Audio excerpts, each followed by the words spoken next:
안녕하세요. 혹시 목소리 잘 들리시나요?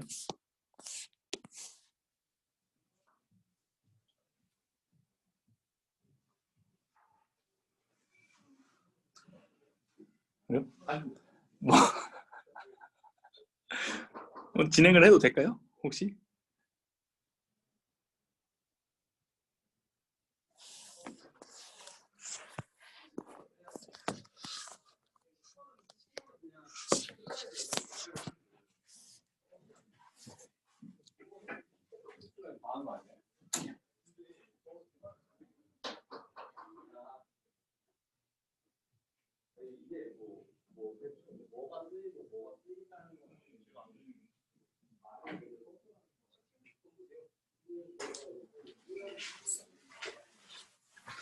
혹시 제 말은 잘 들리시는 것 같은데 제가 질문 같은 거 받을 때 저한테 이렇게 소리가 잘 들리는지 잘 모르겠거든요.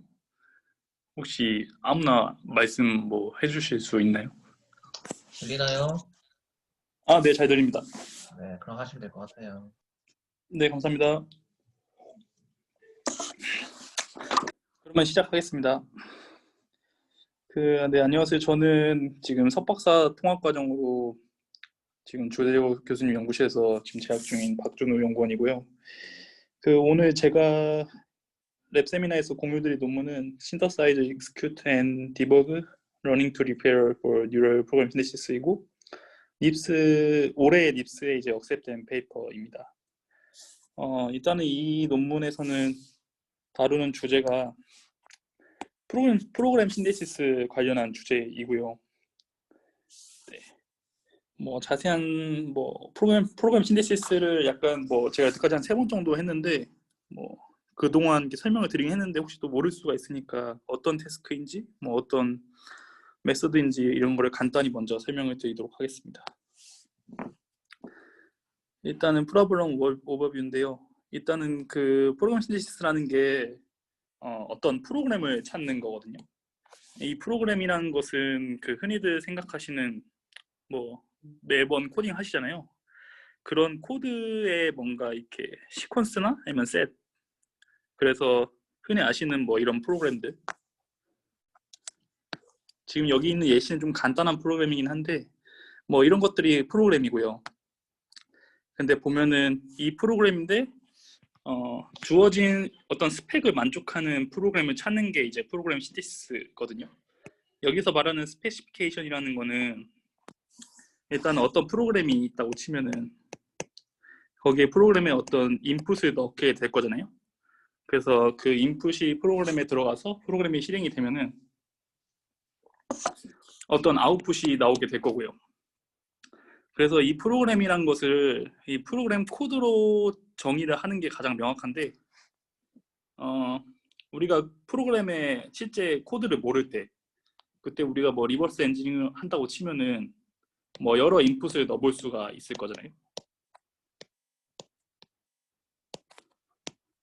그랬을 때 아웃풋이 인풋에 따라서 뭐 이렇게 나오게 될 거고요.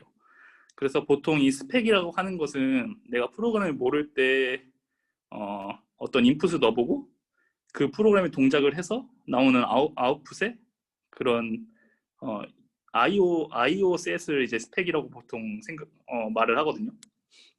그래서 보통 스펙은 IO의 어떤 셋으로 이렇게 정의가 되고요. 그래서 결국에 어떤 인풋과 아웃풋만 알 때 그 내부 로직이 어떻게 있는지를 찾는 게 프로그램 신데시스의 뭐 목적이라고 할 수 있겠습니다. 일단 우리가 이제 프로그램을 만들어야 되니까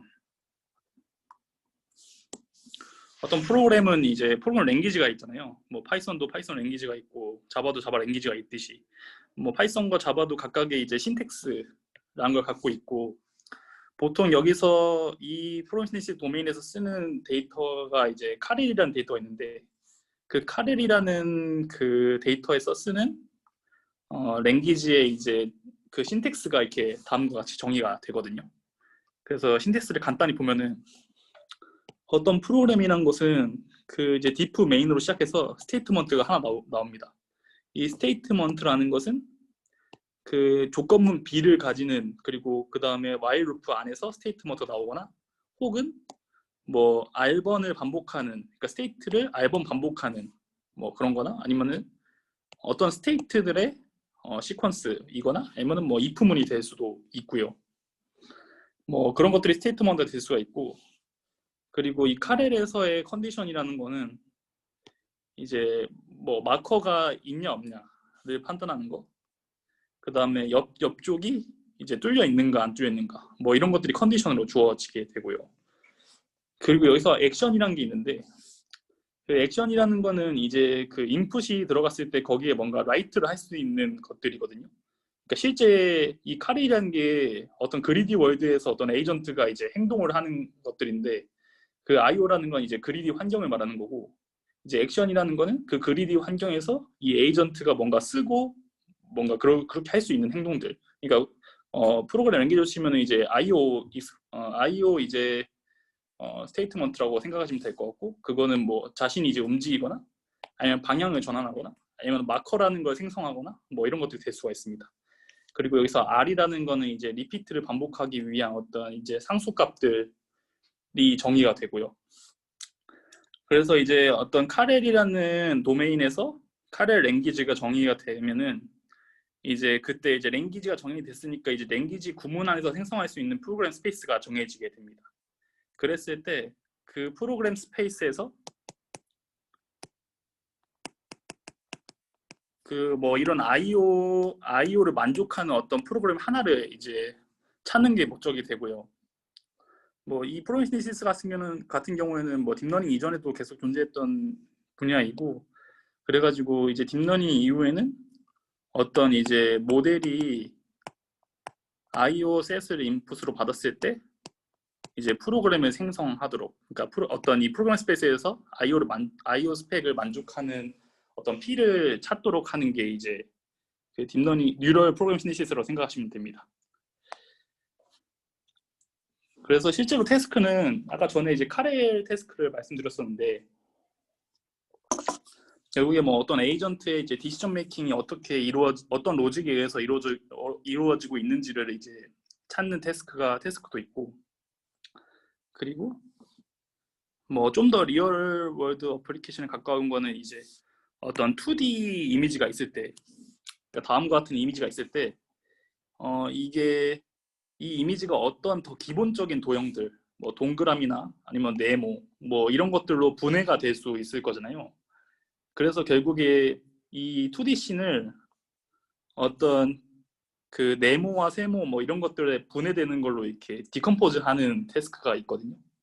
이제 디컴포즈 하게 되면 각각 개별 요소에 이제 접근이 가능해서 뭐 이쪽 막대 부분을 뭐 색칠을 한다든지 뭐 이런 데 쓸 수 있는 뭐 이런 것들도 태스크가 있긴 합니다.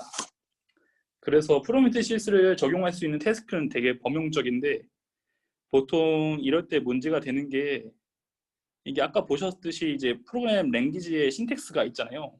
근데 그게 그렇게 범용적이진 않고 각각의 태스크에 맞춰서 그 도메인 스페시픽 랭귀지한 DSL 랭귀지를 정의를 하거든요. 그러니까 태스크가 달라질 때마다 이제 여기서 보이시는 이런 신텍스를 재정의를 해야 한다는 게 약간 좀 오버헤드이긴 합니다. 뭐 그렇긴 한데, 일단은 어떤 태스크가 주어졌을 때 뭐 이런 랭귀지를 정의할 수가 있으면은 우리가 프로그램 시놉시스로 그 문제를 풀어볼 수 있고요. 네. 뭐 대략적으로 여기까지 태스크에 대한 설명이었고요. 그러면은 이 논문에서 이제 어떤 모티베이션을 가지고 이제 새로운 걸 제안하냐면은, 보통 프로그램 시놉시스 할 때 프로그램의 시멘틱이라는 거는 어떤 이제 그 코드의 뭐 길이나 뭐 이런 것들이 아니라, 그 코드가 이제 실행됐을 때 이제 하는 행위가 이제 논리적으로 뭔가 좀 복잡하거나, 그러니까 뭐 예를 들어서 if문이 막 좀 많이 있거나 뭐 루프 같은 게 많이 있고, 그래서 좀 의미적으로 좀 컴플렉스해질 수가 있거든요. 근데 그때는 이런 프로그램을 찾는 게 아직까지는 좀 챌린지로 남아 있고요. 그래서 이제 뉴럴 프로그램 시놉시스가 이제 문제를 풀기 시작하면서 좀 간단한 프로그램들, 뭐 if문 한두 개 있거나 뭐 while 루프 한두 개 있는 뭐 이런 것들은 잘 풀고 있는데, 뭐 그것보다 좀 더 복잡한 행위를 하는 프로그램은 아직 잘 못하고 있거든요. 그래서 일단 그런 것들이 지금 아직은 좀 복잡한 프로그램에서는 잘 안 되고 있다. 그리고 이 논문 이전에 이제 흐름을 보면은 그 프로그램이라는 게 꼭 코드가 다 이렇게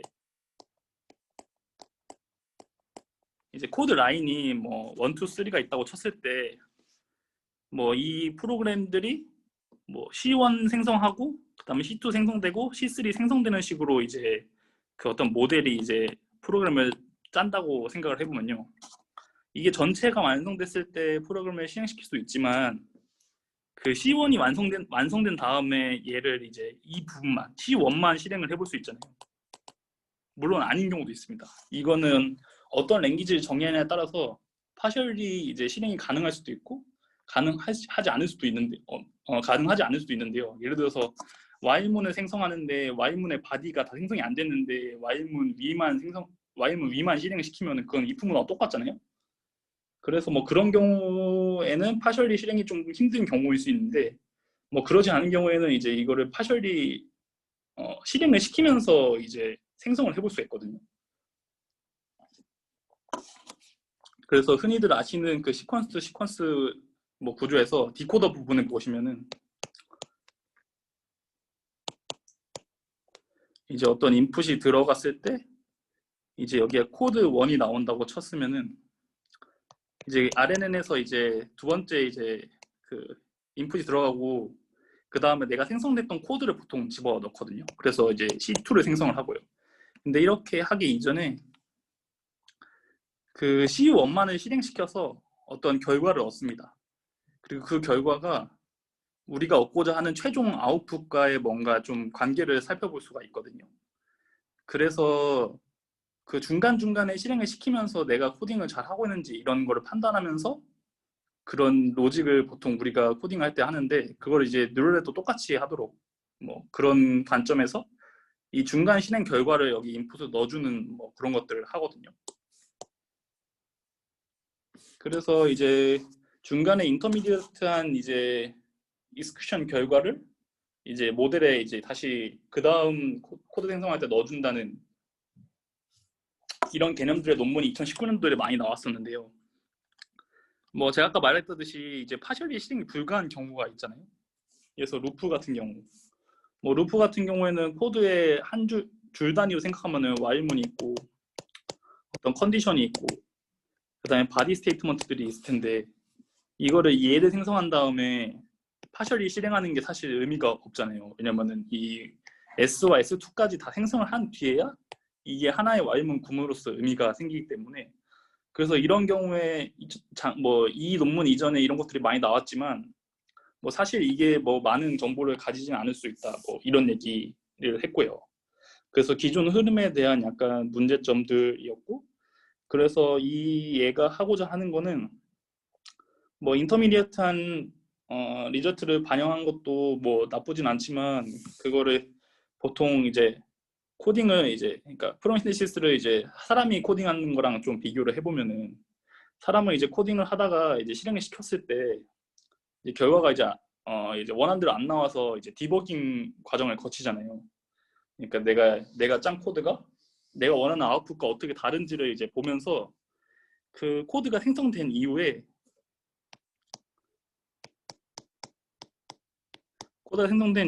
아웃풋을 보고 나서 뭐 C2 그러니까 두 번째 코드가 뭔가 잘못됐다. 뭐 이러면은 얘를 이제 뭐 이런 식으로 고치거나 하는 행위들을 하잖아요.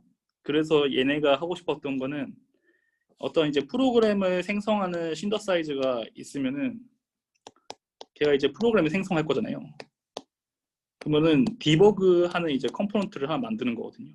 그래서 프로그램을 집어넣고 이제 어떤 이제 그 이제 디버깅을 해서 어떤 코드를 이제 생성된 코드에서 뭔가 좀 잘못된 부분을 찾고 고치는 이런 디버그 컴포넌트를 이 모델에서 그러니까 이 논문에서 제안을 합니다. 그래서 이 논문에서의 컨트리뷰션을 보면은 일단은 이 논문에서는 이제 이 SED라는 이제 디버그 컴포넌트가 추가된 프로그램 신디시스 프레임워크를 제안을 하고요. 그래서 이제 어떤 신더사이즈가 뉴럴 프로그래머 신더사이저가 이제 프로그램을 생성하면은 그 프로그램을 받아서 그 틀린 부분을 이제 다시 고쳐서 리페어된 이제 프로그램을 생성하는 그런 프레임워크를 제안했고, 이 세드 같은 경우에는 기존에 뭐 그러니까 신더사이저가 어떤 것이든 간에 이제 디버그 컴포넌트는 이제 별도의 존재로서 이제 애드온 모듈식으로 들어갈 수 있다는 장점이 있고요. 그리고 그렇게 했을 때 뭐 여러 모델에서 신더사이저 혼자 있는 것보다 디버그 컴포넌트가 붙어가지고 이제 코드를 수정해서 나왔을 때 그 프로그램이 더 성능이 잘 나온다. 뭐 이런 얘기를 합니다. 네. 그리고 그 이제 신더사이즈 관점에서 이제 신더사이즈가 이제 결국에는 어떤 프로그램을 이제 그 프로그램의 토큰을 이제 시퀀스로 생성을 하는 거니까 결국에 여기에도 이제 NLP에서 쓰는 빔서치 같은 걸 쓸 수가 있거든요. 그래서 이제 이 프로그램이 빔 사이즈만큼 이제 생성을 할 수가 있는데 이렇게 하는 것보다 신더사이즈가 그러니까 이렇게 그 디코딩 스트래티지 관점에서 어떤 프로그램을 하나 생성하고 이제 디버그 모델이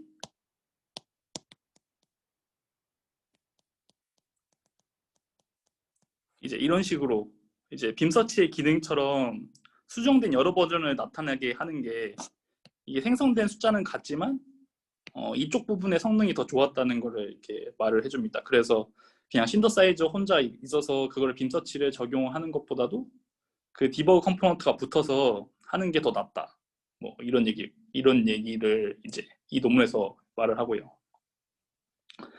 그래서 여기까지가 이제 이 논문에서 하고자 하는 것과 그리고 결과적으로 세드라는 프레임워크가 나오고 그게 어떤 장점이 있는지를 설명을 드렸고요. 이제 이 세드 프레임워크에 대해서 이제 컴포넌트별로 좀 더 자세히 보면요. 일단은 이 논문에서 주로 다루는 건 아까 말씀드린 카렐이라는 이제 데이터셋인데 이 카렐이라는 데이터셋에는 결국에 여기서 보이는 이 초록색 화살 표시가 이제 에이전트의 현재 위치를 나타내거든요. 그리고 여기서 이제 회색 부분은 갈 수 없는 부분. 그리고 이 점 같은 거는 마커라고 하는데 이렇게 내가 뭔가 표시를 하는 거고요. 그 다음에 이 마커가 2개 있는 경우에는 여기에 마킹을 2번 한 거라고 생각하시면 됩니다. 그래서 이게 이제 인풋으로 주어졌을 때 그때 골드 프로그램, 정답으로 갖고 있는 프로그램이 다음과 같이 될 수가 있잖아요. 그랬을 때 이제 리피트 3번, 그러니까 무브를 3번 하고 그 다음에 풋 마커를 넣고 그 다음에 이제 종료를 해라라는 프로그램인데 이거를 이 상태에서 실행해 보면은 이제 얘가 무브를 3번 하는데 앞이 뚫려 있으면 갈 수가 있거든요. 그래서 이렇게 움직인 다음에 여기다 이제 마커를 하나 생성을 하는 거고요. 그렇게 되면은 여기서 말하는 아웃풋이 됩니다. 네. 이런데 그 밑에 보면은 아웃풋에 여기 점이 있잖아요. 이거는 뭔가 좀 잘못된 거 같긴 한데 일단 이거는 잘못된 거라고 판단을 하셔도 될 것 같고요.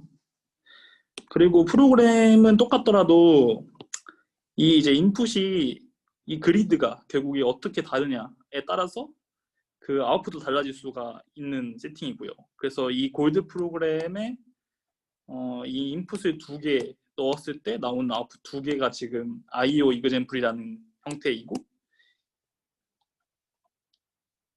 그래서 우리가 찾고자 하는 프로그램을 나타내는 IO 이그젠플들을 이제 이 신더사이저한테 인풋을 주게 되면은 그때 신더사이저가 이제 매 스텝마다 이제 토큰을 생성하게 될 거고요.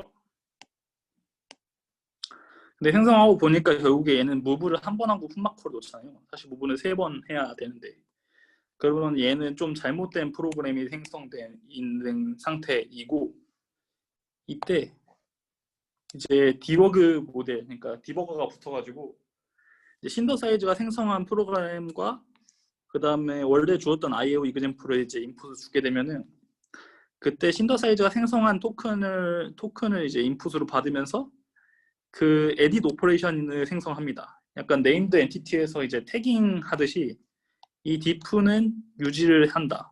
run도 코드 유지를 한다. 이 m이라는 그 이제 가로도 유지를 한다. 근데 move에 와서는 move에서는 인서트를 해야 된다.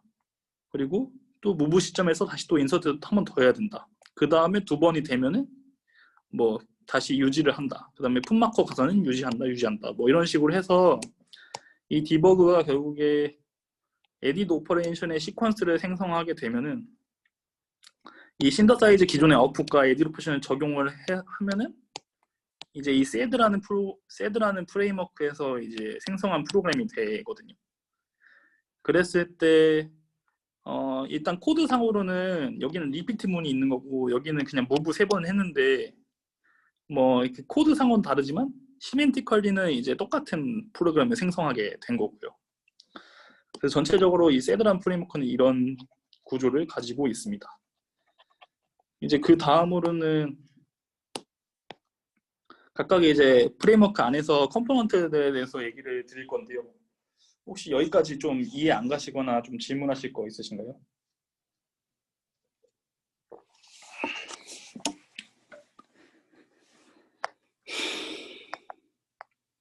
없으면은 계속 하겠습니다. 네. 이제 이 세드라는 프레임워크에서 결국에 신더사이저가 있잖아요. 프로그램을 생성하는데 우리의 카레 데이터셋 환경에서 이제 처음 시작 그리드와 그 다음에 프로그램을 다 돌고 나서 나오는 그 아웃풋 그리드가 이제 인풋으로 주어지게 되고 이때 이 그리드라는 특성 때문에 뭐 이제 컨볼루션 뉴럴 네트워크를 이용해서 얘를 인베딩을 하는데요. 이제 이 컨볼루션 뉴럴 네트워크를 이용해서 인베딩을 하는 게 보통 IO 인베드 하는 곳이고 예를 들어서 이게 뭐 그리드가 아니라 뭐 어떻게 보면은 뭐 QA 같은 걸 할 때는 그러니까 이게 여러 태스크 할 수 있는데 이게 이미지 같은 거나 아니면 그리 같은 게 아니면은 이쪽 부분에 뭐 이제 그 다른 형태의 이제 데이터도 들어올 수가 있거든요. 그래서 그 경우에는 컨볼루션 네트워크가 아니라 뭐 그냥 워드 인베딩이나 아니면 버트에 뭐 인코딩된 벡터 뭐 이런 것도 쓸 수가 있고요. 그리고 이런 인베딩을 받고 그다음에 스타트 토큰을 받으면은 그때 나와야 될 첫 번째로 나와야 될 이제 코드가 턴 라이트라고 생성이 된 거고 이제 턴 라이트를 이제 그 생성했다는 정보를 받고 그 다음에 기존에서 이제 IO 그 인풋 줬던 거는 계속 똑같이 받습니다. 그리고 뭐 추가적으로 이 턴라이트라는 걸 생성하고 그걸 실행시켰을 때 그 결과도 얻을 수가 있잖아요. 이제 그것도 같이 컨캣을 해줘서 세 가지 정보를 이용해 가지고 이제 다시 또 생성을 하게 되면 그다음 또 턴라이트를 해라. 뭐 이런 식으로 해서 그 NLP에서 흔히 쓰는 디코더 구조로 해서 이제 프로그램을 생성하게 됩니다. 결국에 마지막까지 이제 엔드 토큰이 나오게 되면은 그때까지 생성한 토큰들이 이제 프로그램이 되게 되고요. 그래서 여기 같은 경우는 턴라이트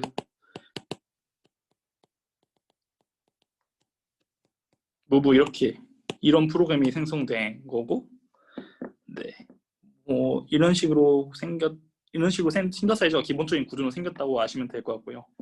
물론 이 논문에서는 그 세드라는 프레임워크에서 디버거가 이제 중점이기 때문에 신더사이즈에 대해서는 크게 설명은 없긴 한데 보통 이런 구조라고 생각하시면 될 것 같습니다. 그리고 이제 여기서 제안하는 이제 디버거에 대한 이제 설명인데요. 여기도 똑같이 그 IO가 이제 주어지기 때문에 그 IO들을 인베딩 할 수 있는 어떤 컨볼루션 뉴럴 네트워크를 쓰게 되고요. 그리고 중간중간에 이제 이거는 프로그램을 생성한 뒤에 이제 생성된 프로그램을 이제 고치는 과정인 거니까 그 신더사이저에서 생성한 프로그램이 실행이 되면은 이 프로그램이 시행되면서 이제 그 어떤 환경에다가 이제 뭐 풋마커를 놓든 움직이든 하면서 이제 영향을 줬을 거잖아요. 이제 그 트레이스를 이제 모아서 그것도 같이 이제 인베딩해서 프로그램을 고칠 때 쓰거든요. 그래서 트레이스 인베드라는 이제 컴포넌트 하나 더 있고 이제 프로그램 인코더라고 내가 생성한 프로그램들의 첫 번째 토큰부터 이제 마지막 토큰까지 이제 그게 프로그램 인코더에서 이제 그 정보를 주입을 시키게 되고 이제 이 IO 임베딩과 그다음에 트레이스 임베딩, 그다음에 프로그램 인코더에서 생성한 프로그램 토큰 임베딩까지 합쳐서 이 세 개가 결국에 컴캣이 돼서 에디트 코더에서 이제 각각의 이제 에디트 오퍼레이션을 생성을 하게 되고요. 에디트 오퍼레이션 아까 보신 것처럼 뭐 킵이나 아니면 뭐 인서트 이런 것들이 됩니다.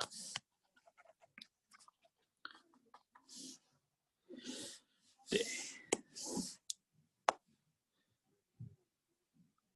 그렇고요. 그래서 여기 트레이스 임베딩을 좀 자세히 보면은 일단 트레이스 임베딩은 여기서 말하는 노테이션에서 U는 이제 어떤 프로그램이 있을 때 IO1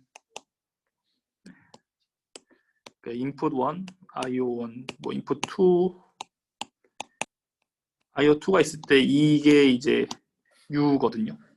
어떤 한 프로그램에서 생성한 IO 샘플의 수가 U가 되고, 그래서 어떤 한 프로그램은 여러 개의 그 IO 샘플을 갖고 있기 때문에 각각의 이제 그 IOU라는 거를 이제 여기서 똑같이 받게 되고, 그때 이제 이 최종 아웃풋과 인풋 사이에는 중간중간 변화 과정이 있을 거잖아요.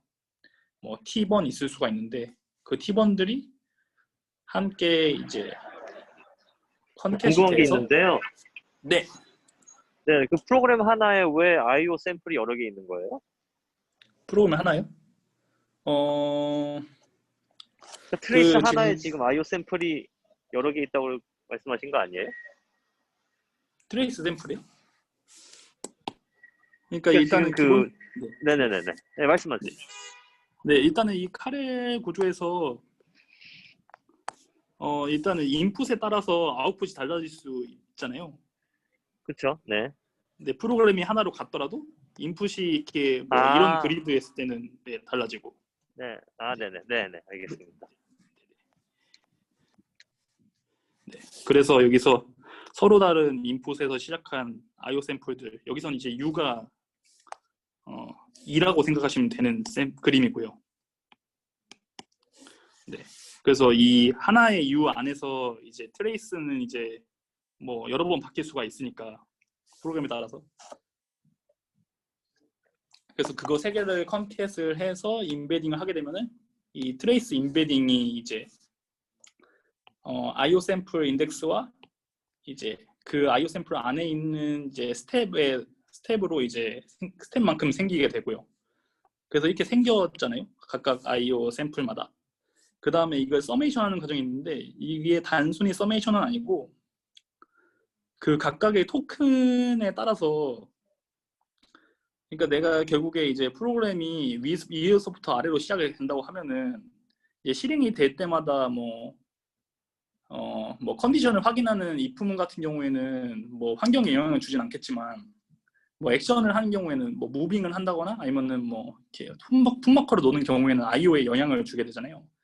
근데 그게 뭐 이 프로그램 토큰 관점, 이 프로그램 뭐 예를 들어서 첫 번째 뭐 Y문이 있다고 생각하면은 얘 입장에서는 IO에 영향을 이제 주긴 주지만 이 시점에서 주는 건 아니고 뭐 그 다음 Y문 다음에 이제 어떤 스테이트먼트 바디가 나올 텐데 이제 걔가 영향을 준다고 치면은 이 Y문을 할 때는 사실 이 모든 정보가 필요는 없거든요. 그러니까 결국에 자신과 관련 있는 애들 IO 트레이스만 이제 서메이션을 갖고 오고 싶은 건데 이제 그게 이제 트레이스 임베딩에서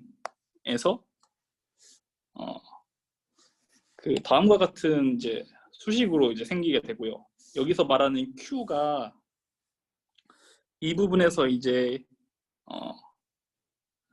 이 프로그램 임베딩과 컨캣이 될 대상이 되게 됩니다. 그래서 이 Q는 결국에 트레이스 임베딩의 어떤 썸 이후의 그거고요. 여기서 말하는 I는 이제 프로그램 토큰 인덱스 기준이고, 네, 그렇습니다. 그래서 예시를 보면요. 일단은 여기서 이제 프로그램이 첫 번째 스텝이 이제 턴 레프트고, 그다음에 무브고, 그다음에 풋마커가 있다고 치면은 그 뭐 예를 들어서 샘플은 이게 두 개가 있고요. 그래서 첫 번째 샘플은 이 2 곱하기 4 그리드에서 이제 움직이는 거고, 이거는 예시로 이제 1 곱하기 2에서 그리드에서 움직인다고 치면은 이 중간중간에 이제 어떤 한 코드가 실행될 때마다 IO 트레이스를 이제 그림으로 나타낸 건데요.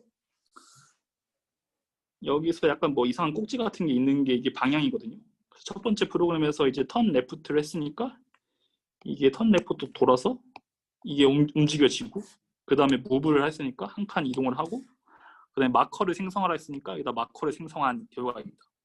근데 같은 프로그램이라도 그리드가 다음과 같이 두 칸밖에 없으면은 턴 레프트까지는 뭐 할 수가 있는데, 무브는 첫 번째 그 턴 레프트 한 거랑 똑같은 상태이잖아요. 그리고 그 상태에서 마커를 놓게 되면은 다음과 같이 되고요. 그래서 이렇게 했을 때 각각의 이제 프로그램 토큰 인덱스와 IO 트레이스 인덱싱을 이제 매칭을 시켜 보면은 첫 번째 이제 이 IO 트레이스, 그러니까 첫 번째 샘플에서 이 IO 트레이스 첫 번째는 첫 번째 토큰과 토큰의 영향을 받아서 생성된 애이고, 그 다음에 이제 두 번째 이 IO 트레이스는 이 무브라는 두 번째 프로그램 코드에 의해서 생성됐으니까 다음과 같이 표시할 수 있고, 세 번째도 뭐 이렇게 될 수가 있고, 근데 두 번째 샘플에서는 이 무브의 경우에 바뀌지가 않았으니까 이게 똑같은, 그러니까 첫 번째와 똑같은 그 인덱스가 이제 프로그램 2에도 들어가게 되고요.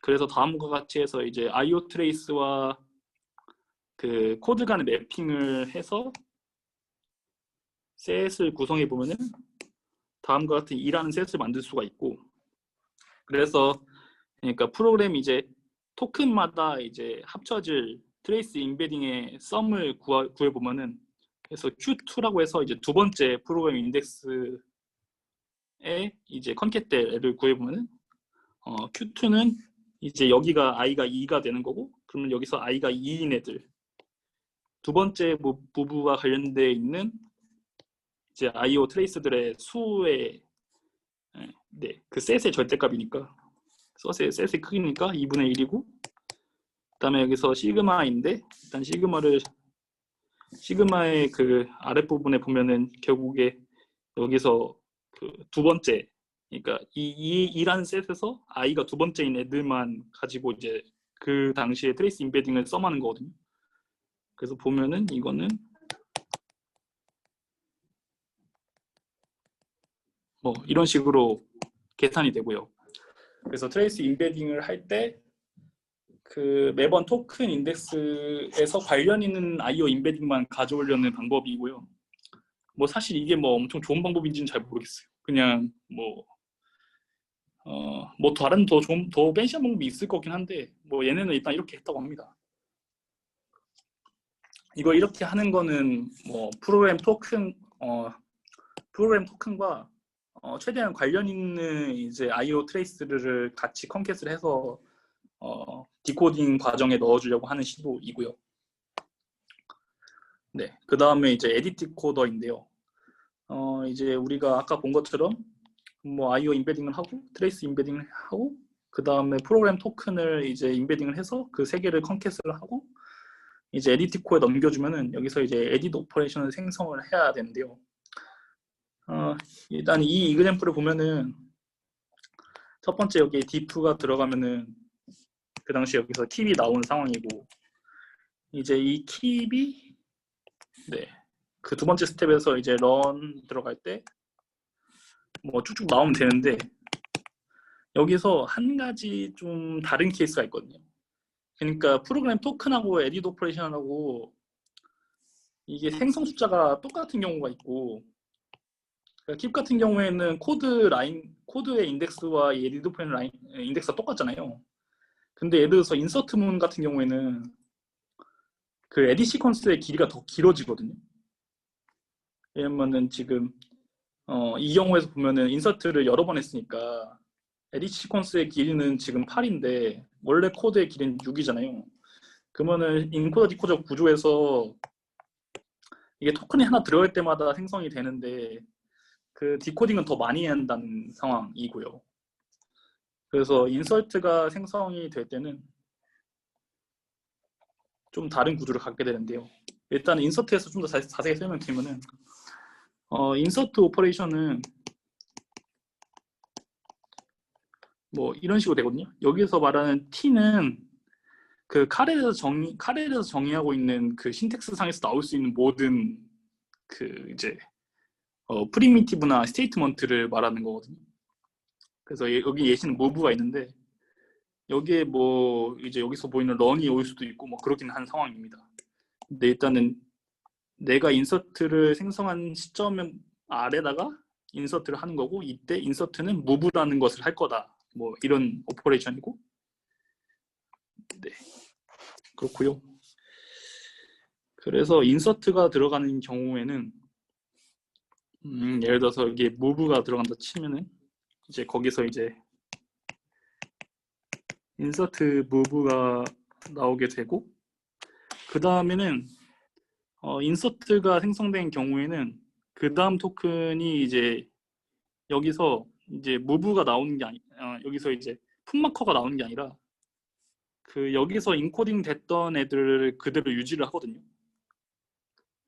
그러니까 무브가 다시 들어간다기보단 여기서 이제 이런 식으로 그러니까 인덱스 그 다음에 인덱스 쓰는 게 아니라 기존에 썼던 그 프로그램 인코딩이 여기 다시 컨캣이 돼서 여기서 이제 그러니까 프로그램의 그 인덱스는 움직이지 않고 그 디코딩만 한 번 더 하는 거죠.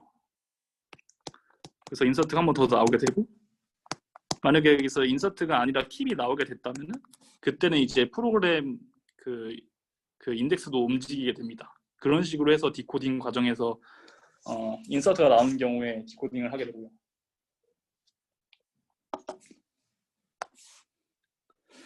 학습은 일단은 결국에 얘가 디버거를 이제 학습을 하려면은 그 정답 프로그램과 이제 잘못된 프로그램이 있어야 되거든요. 근데 구조적으로 봤을 때 이게 신더사이즈 다음에 학습을 하게 되잖아요.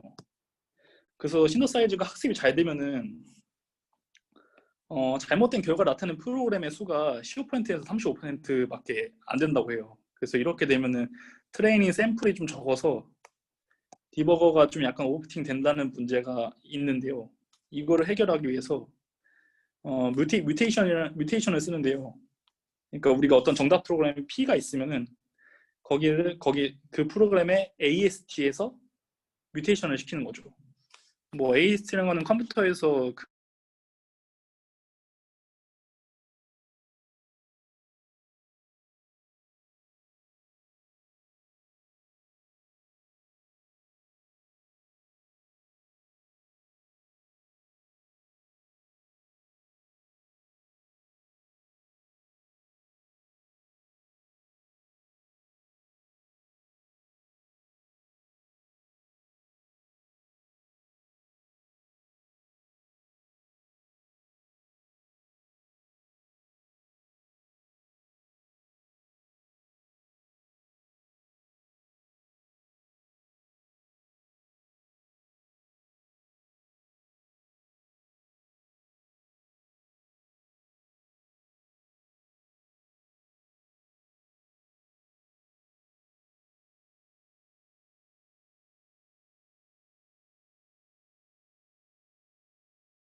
아, 네. 혹시 계속 그 안 됐다고 하던데 뭔가 제 거 아이패드에 문제가 있었나 보네요. 네, 다시 들리나요? 아, 네, 죄송합니다. 이게 저 혼자 이렇게 계속 하고 있었네요. 그럼 다시 그 컨텐츠 공유를 할게요. 근데 지금 호스트 설정하고 다시 진행하겠습니다. 네, 잠시만요.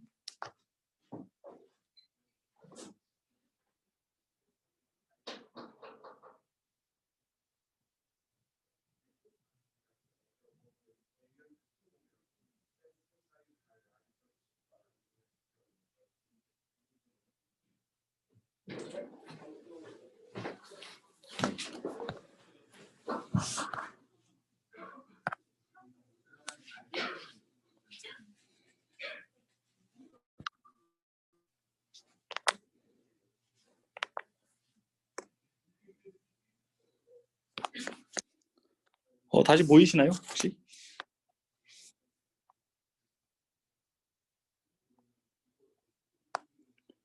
혹시 저는 지금 계속 진행을 해가지고 그 여기까지 했거든요. 15페이지까지. 혹시 어디서 멈춰 있는지 알 수 있을까요?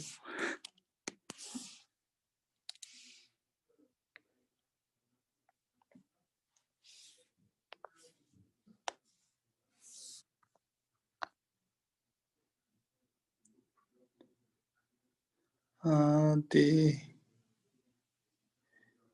네네. 잠시만요.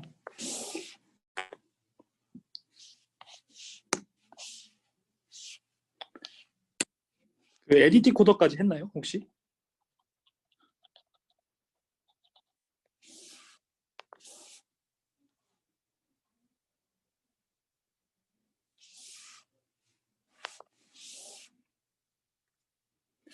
네, 그러면은 에디티 코더부터 다시 하겠습니다. 네.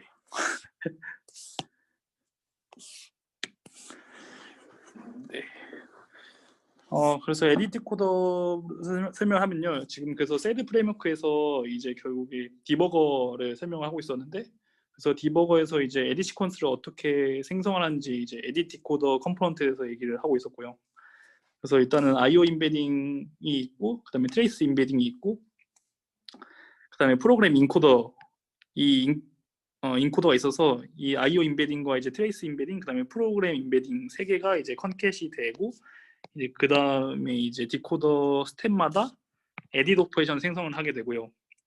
그래서 에딧 오퍼레이션 뭐 옆에 이그젬플 같은 경우에서 보면은 이제 뭐 diff라는 이제 프로그램 토큰이 이제 들어가게 되면은 그때 keep이라는 에딧 시퀀스가 생성이 되고, 그 다음에 run이라는 게 들어가게 되면은 그때도 keep이라고 이제 생성이 되게 되고요. 네. 그런데 이게 이 이그젬플에서 보면은 그 프로그램의 토큰 수와 토큰 수는 여기서 6개 있잖아요. 근데 에디 시퀀스의 수는 지금 8개이거든요.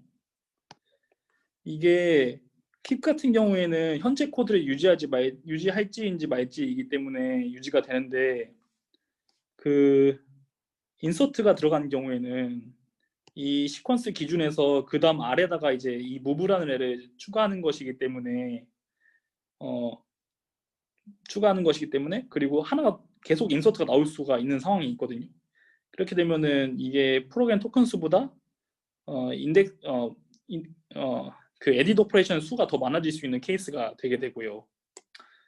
그래서 이 경우에는 디코딩 스텝에서 킵 같은 거를 생성할 때와는 좀 다른 방식으로 되는데, 예를 들어서 이제 move가 들어가고 이제 insert move가 나오게 되면은 그 다음에 이제 토큰 인덱스가 넘어가는 게 아니라 여기서 기존의 프로그램 move 인코딩에서 얘가 들어가게 되고, 그 트레이스와 아이오는 그대로고 트레이스 인베딩은 얘 모브에 맞춰서, 그래서 토큰 인덱스는 새로운 게 아니라 기존 거가 들어가서 여기로 다시 인서트가 나오게 되고요. 그래서 이제 인서트가 아닌 이제 킵이 나올 때까지 프로그램의 토큰 인덱스는 움직이지 않고 계속 디코딩을 반복하게 됩니다. 그렇게 해서 프로그램 토큰 인덱스와 그 이제 에디트 오퍼레이션의 인덱스가 달라지는 케이스에는 디코딩이 다음과 같이 진행이 되고요. 혹시 여기까지 해서 이제 각각 컴포넌트에 대한 설명이었거든요. 혹시 이해 안 가시는 부분이 있으신가요?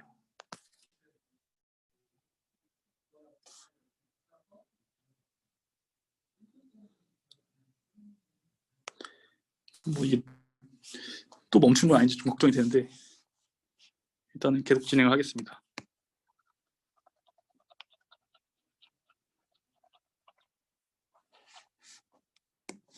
그 다음은 학습인데요. 일단 우리가 디버거를 학습시켜야 되니까 결국에 신더사이저가 먼저 있고 그 신더사이저가 이제 잘못된 프로그램을 생성했을 때 걔를 이제 데이터로 이용해서 이제 그 데이터로 이용을 해서 이제 디버거가 학습을 할 수가 있잖아요.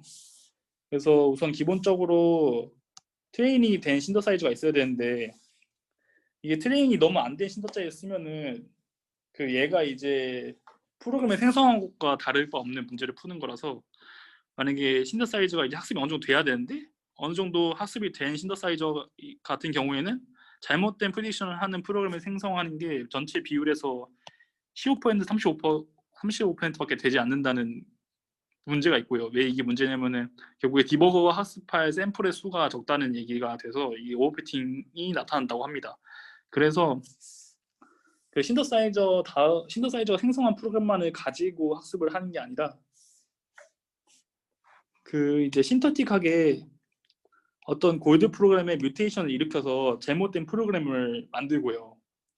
이제 잘못된 프로그램을 인공적으로 만든 다음에 걔를 이제 원래 프로그램을 고치는 걸 데이터셋으로 추가해서 학습을 하는 게 이 첫 번째 스테이지 1 과정이 되고 여기서 뮤테이션이라는 거는 코드 레벨에서 코드를 바꾸는 게 아니라 그 이제 AST 그러니까 이제 그 이제 코드 파싱 트리에서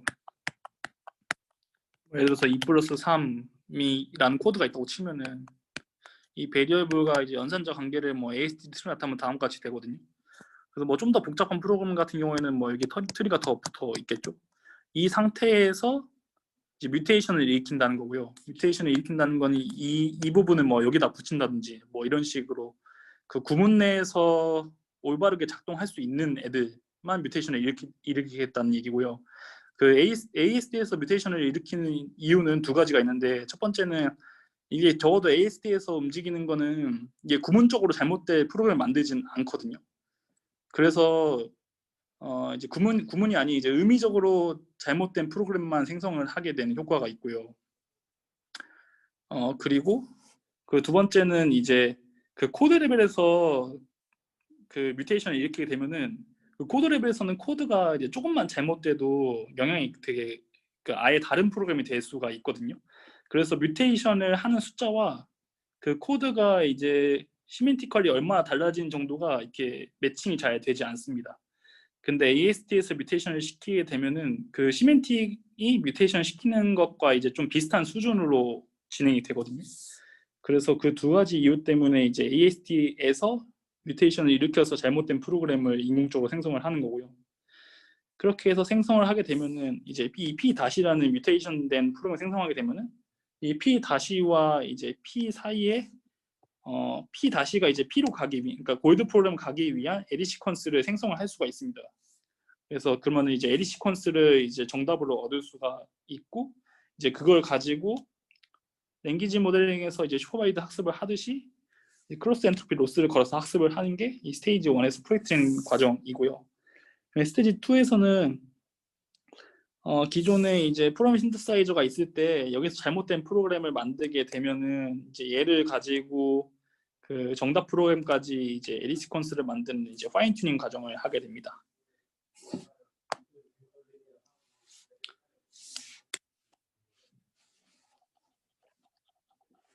이제 그 다음이 이제 이 디버거가 있을 때 이제 인퍼런스 과정인데요.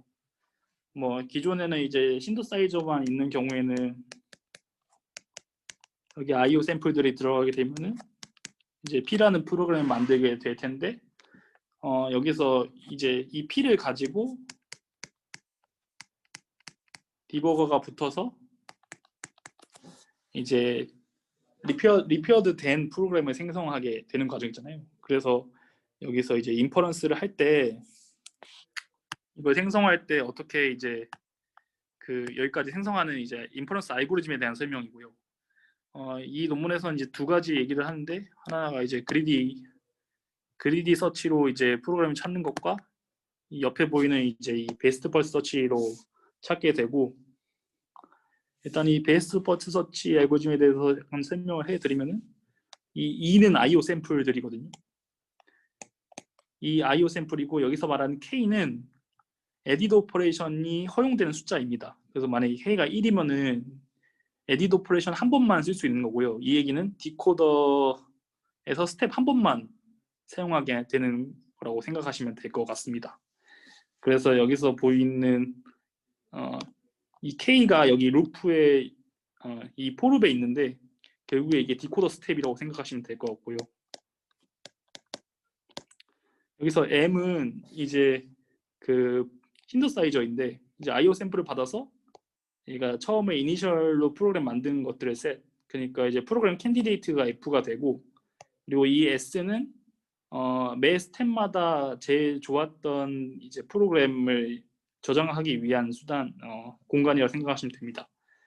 그리고 이 T는 프로그램과 IO 샘플을 줬을 때 이제 스코어를 계산해 주는데요. 이 프로그램이 IO 샘플을 몇 개나 얼마나 만족하는지 뭐 모두 만족하면은 1이 될 거고 하나도 만족하지 못하면은 뭐 0이 되는 그런 스코어 펑션을 생각하시면 됩니다. 그래서 결국에 내가 생성한 이 프로그램 캔디데이트 중에서 스코어가 가장 높은 애를 이 C라는 프로그램으로 만들고 이 C를 이 S라는 거에다가 저장을 시켜놓은 상태에서 그때 만약에 이제 스코어가 만약에 이때 1이었다고 치면은 그때는 이 얘를 이제 에디 시퀀스가 허용된 에디 시퀀스가 다 K까지 도달하지 않더라도 중간에 이제 그 리턴을 하게 되고요. 그렇지 못하다고 하면은 이 베스트 스코어를 가지는 이 C라는 프로그램에 대해서 IO 샘플과 같이 줘서 얘에 대해서 이제 디버깅을 하게 됩니다. 네, 디버깅을 해서 다시 F라는 이제 캔디데이트 있는 데다가 이제 합쳐주게 되고요. 그래서 이제 이 과정을 K번까지 반복을 하게 되면은 얘가 어떤 하나의 샘플에 대해서만 계속 에디 시퀀스를 이제 그러니까 에디팅을 하는 게 아니라 그 이제 여러 프로그램들 중에서 이제 계속 중간중간에 좋은 게 나올 때마다 이제 갈아타면서 이제 바꾸게 될 거거든요. 네, 그렇게 해서 인퍼런스를 하는 게 베스트 서치이고 끝까지 했는데 스코어가 1이 되는 게 안 나왔다고 치면은 그 내가 현재까지 K번 에디스를 했는데도 그 제일 1이 되는 게 없었다면은 그냥 그 중에서 스코어 가장 높았던 애를 이제 리턴을 하고 이제 인퍼런스가 종료가 되게 됩니다. 그 다음에 이제 실험 결과에 대해서 얘기를 드릴 건데요. 잠시 이게 제가 진행이 되고 있는지 확인 좀 하겠습니다. 혹시 지금까지 그 진행되고 있나요? 뭐 채팅 네네 알겠습니다. 네. 그래서 이밸리에이션 과정인데요. 일단은 데이터셋은 저희가 이제 카렐을 쓰고 카렐에서 이제 IO 샘플의 수는 100만 개 정도 되고요. 얘의 정확한 이제 이게 IO 샘플이니까 여기서 프로그램의 수는 좀 다를 수가 더 적을 거거든요. 그러니까 유니크한 프로그램의 수는 더 적을 수 있는데 그게 몇 개인지는 잘 모르겠는데 일단은 뭐 IO 샘플은 100만 개 정도이고 그래서 베리데이션 셋은 네, 한 2,500개 정도가 있고 테스트가 2,500개가 있는데 이거 구성하는 게 아마 네, 그 프로그램은 같은데 그 이제 내가 보지 못했던 IO에 대해서 이제 샘플일 거거든요. 네, 그렇게 해서 2,500개랑 2,500개들이 있고 이밸리에이션 매트리고는 제너레이션이라고 해서 코드가 같지 않더라도 그 인풋과 IO의 그거만 IO 그러니까 인풋과 아웃풋의 결과만 맞추면은 정답을 쳐준 경우에 이제 제너레이션 이제 스코어가 되고 이그젝트 매칭은 내가 갖고 있는 골드 프로그램과 프로그램 토큰이 정확하게 일치를 해야 되는 그러니까 그 두 가지를 매트리고 재고 있습니다. 그래서 첫 번째 리절트는 첫 번째 이제 그 실험 결과는 얘가 이제 뮤테이션을 했잖아요. 그 이제 트레이닝 과정에서 원래 가지고 있던 프로그램을 이제 뮤테이션을 시켜서 그거를 이제 프리테인드 태스크로 했었는데 이제 거기에 대한 이제 얘가 이제 좀 분석을 좀 한 거거든요. 이 그림에서 보면은 일단은 여기서 이제 그 3과 5가 있는데 이 3은 학습을 할 때 뮤테이션을 하나부터 3개까지 발생시킨 데이터를 가지고 학습을 한 것이고 그 5는 1부터 이제 5번, 처음부터 5번까지 이제 뮤테이션을 일으킨 애들을 가지고 학습을 한 거거든요. 그 다음에 여기서 이제 X 패턴 무늬가 있는 애는 아까 보시는 트레이스 인베딩을 하지 않은 경우이고 그게 없는 경우는 트레이스 인베딩을 쓴 경우이고요.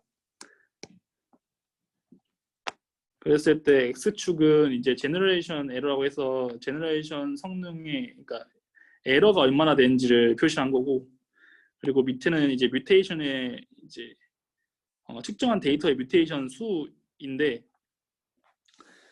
예를 들어서 얘네가 여기서 첫 번째로 하는 말은 이게 이제 그 아웃 오브 디스트리뷰션에서 제너레이션 퍼포먼스가 좋았다고 하거든요.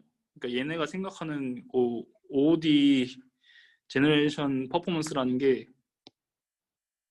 뮤테이션을 이제 3번 한 모델이 있고 5번 한 거를 이제 학습한 모델이 있잖아요.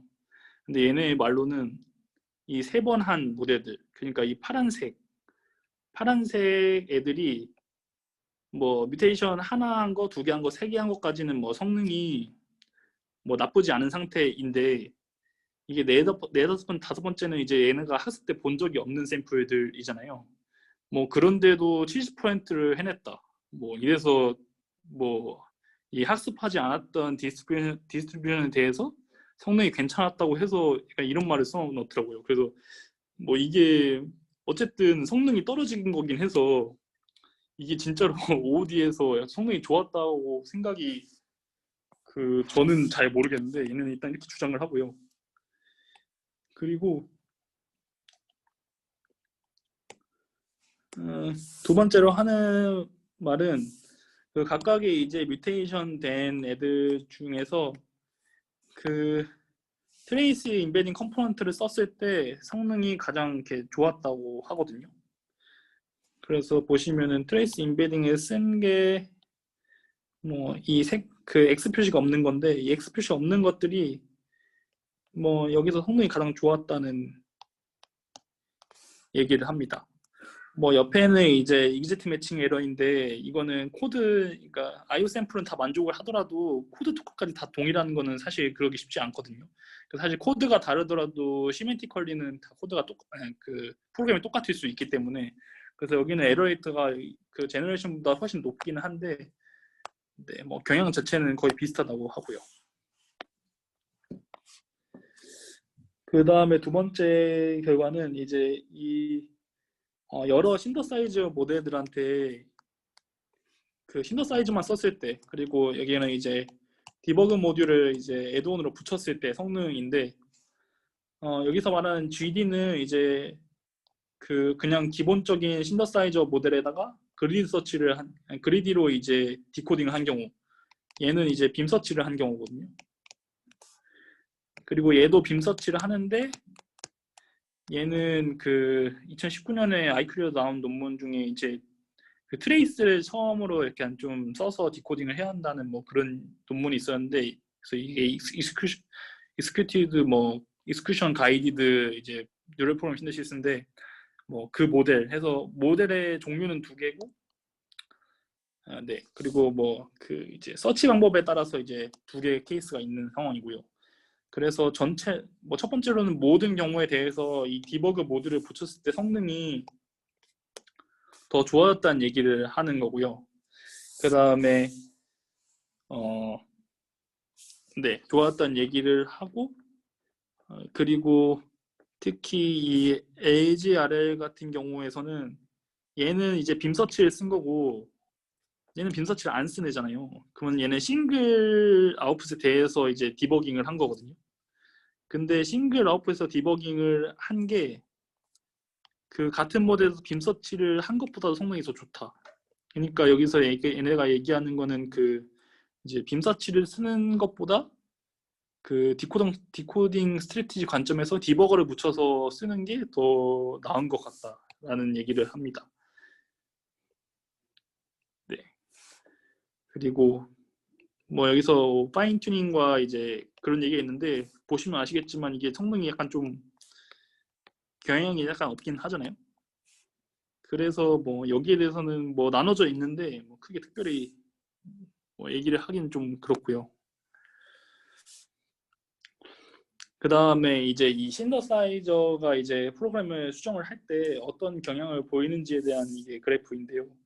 일단은 그 뮤테이션을 했을 때 결국에 뮤테이션을 하게 되면은 뮤테이션 한 거에 따라서 이제 원래 프로그램에서 뮤테이션 된 프로그램 바뀌는데 이때 코드도 이제 차이가 나게 되잖아요. 그래서 이 코드가 차이 났을 때 몇 번을 고쳐야 원래 프로그램에 돌아갈 수 있느냐가 지금 에딧 디스턴스인데 여기서 말하는 X축에 있는 이닛과 골드는 여기서 말하는 이닛은 이제 신더사이저가 생성한 프로그램이고 골드는 이제 진짜 우리가 정답을 갖고 있는 골드 프로그램이거든요. 그래서 이닛과 이제 골드 프로그램의 에딧 디스턴스가 뮤테이션을 한 번 했을 때는 뭐 0에서 7번 뭐 자연스럽게 뮤테이션을 여러 번 할수록 뮤테이션 수가 0에서 7번인 게 뭐 전체 데이터에서 뭐 1400개 정도 되고 그 다음에 뮤테이션 3번 했을 때는 이제 에딧 디스턴스가 이제 0에서 7인 게 뭐 700번 결국에 여기서 이 그래프에서 그러니까 이 히스토그램에서 말하는 거는 뮤테이션을 많이 하면 할수록 그 이제 코드 레벨에서도 거리가 많이 멀어진다는 얘기를 하고 있는 거고요. 네. 그리고 두 번째 이제 가운데 있는 그 표와 이제 세 번째 있는 그래프를 가운데 그래프와 두 번째 그래프를 보면은 여기에서 이제 신더사이저가 생성한 프로그램과 그 다음에 이제 디버그가 이제 그 다음에 그 프로그램 이닛 프로그램 받아서 예측한 프리딕션 프로그램의 에딧 디스턴스와 그 기존에 이제 신더사이저 생성한 것과 골드 프로그램 간의 에딧 디스턴스를 이제 축을 놓고 스캐터를 뿌린 거거든요. 근데 여기서 지금 축 간의 스케일링이 달라서 일단 이 점선이 그게 같은 거고요. 그래서 이 점선을 기준으로 해서 위에 부분은 그 디버그가 그러니까 처음에 프로그램 신더사이저가 생성한 프로그램에서 이제 에딧 디스턴스 5번만 했을 때 그 이제 프리딕션 디버거 프로그램이 될 수가 있는데 이게 실제로는 이닛 프로그램에서 골드 프로그램까지 되기 위한 에딧 디스턴스는 그 디버그가 고친 것보다 더 크다는 얘기죠. 근데 여기 있는 점수들은 전부 다 시멘티컬이 정답인 애들만 가져온 거거든요. 그래서 여기서 이 그래프 사고자 하는 말은 정답을 디버거가 붙어서 정답 프로그램 만들어 주더라도 그 골드 프로그램보다 골드 프로그램까지 되기 위한 이제 모든 에딧 디스턴스를 맞춘 게 아니라 그러니까 의미만 같도록 해서 최소한으로 이제 에딧을 하게 되더라도 뭐 그러니까 에딧을 하는 경향이 있다. 그러니까 꼭 정답에 그 코드가 가까워지도록 하는 게 아니라 그냥 의미적으로 맞을 수 있는 최소한의 에딧 오퍼레이션만 사용해서 하는 경우가 많다라는 얘기를 하는 거고요. 이 옆에 있는 거는 이제 프리딕션 관점에서 얘기를 한 건데 뭐 결과 이것도 의미는 결국에 그 프리딕션을 하는 경향이 그 최소한의 에디트 오퍼레이션만 써서 한다 뭐 이런 얘기인데 뭐 약간은 실험이 뭐 경향을 분석한다는 점에서는 의미가 있는 것 같은데 뭐 그렇게 중요한가 싶긴 합니다. 네, 그리고 그 다음에는 이제 파인 튜닝과 이제 트레이스 인베딩에 대한 오퍼레이션 스터디인데요. 여기서 첫 번째로 볼 수 있는 거는 이 오렌지 색깔 라인과 이 파란색 라인의 차이는 결국에 파인 튜닝이 영향을 줬나 안 줬나 이 차이거든요. 그래서 아까 뮤테이션을 써서 파인 튜닝을 하는 게 제너레이션 에러나 뭐 여러 모델들에서 성능이 더 좋게 나온다. 그러니까 파인 튜닝의 의미가 있다는 말이고, 그 다음에 두 번째 이제 트레이스 임베딩 컴포넌트를 이제 썼을 때 그 파인 튜닝이 안 됐을 때 성능이 더 좋게 나온다. 그러니까 테스트 임베딩이 결국에 의미가 있는데 그 경향은 그러니까 파인 튜닝을 안 했을 때의 뭐 성능 차이가 더 좋게 나온다라는 얘기 하고요. 결국에 테스트 임베딩도 결국 뭐 파인 튜닝과 마찬가지로 그 성능 향상에 유의미한 영향을 준다라는 거를 말하고 싶은 것 같습니다. 그리고 세 번째 실험은 그 얘네가 이제 인퍼런스 과정에서 이제 그리드 서치랑 이제 베스트 펄스 서치 두 개를 얘기한다고 했잖아요.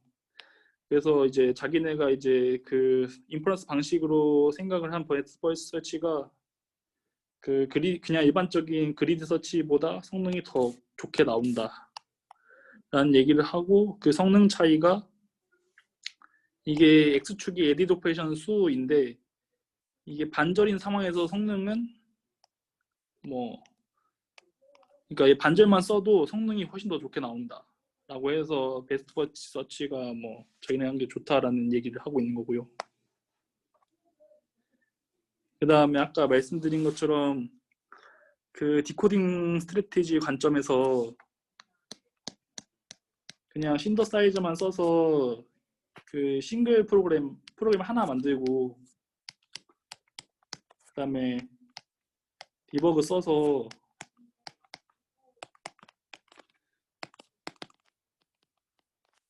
빔 사이즈만큼 이제 에디트 오퍼레이션을 써서 여러 프로그램 만드는 것과 그냥 신더사이저 써서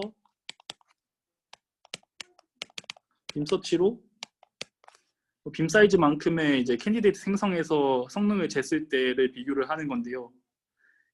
이게 결국에 동일한 수만큼 캔디데이트를 만들었을 때를 가정해서 빔 서치보다 그 자기네 디버그 컴포트를 써서 하는 게 전반적으로 성능이 훨씬 더 좋게 나온다라는 얘기를 하고 있습니다.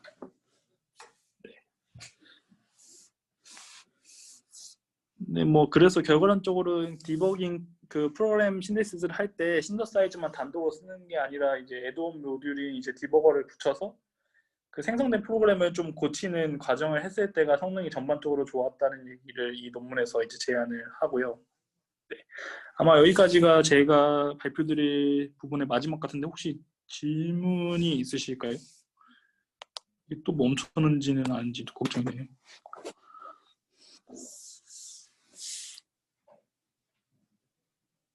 네.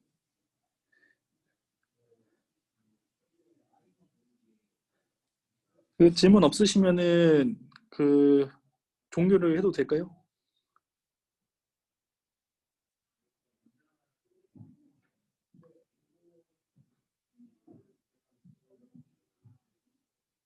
네, 감사합니다.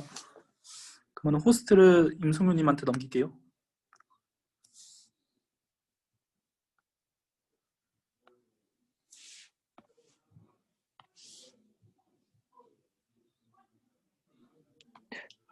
여보세요. 안녕하세요. 잘 들리시나요? 네, 어,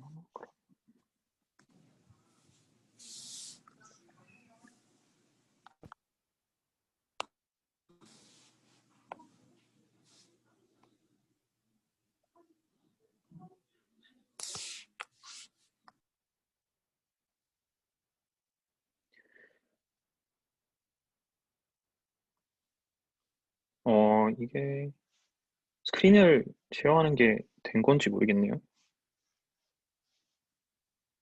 안 된 것 같은데. 지금 안 돼 있는 것 같아요. 그 네. 위에 콘텐츠 공유 있지 않으신가요? 잠시만요.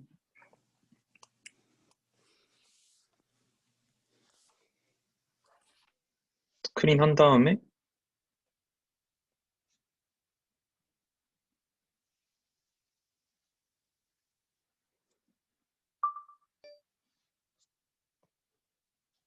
보이시나요?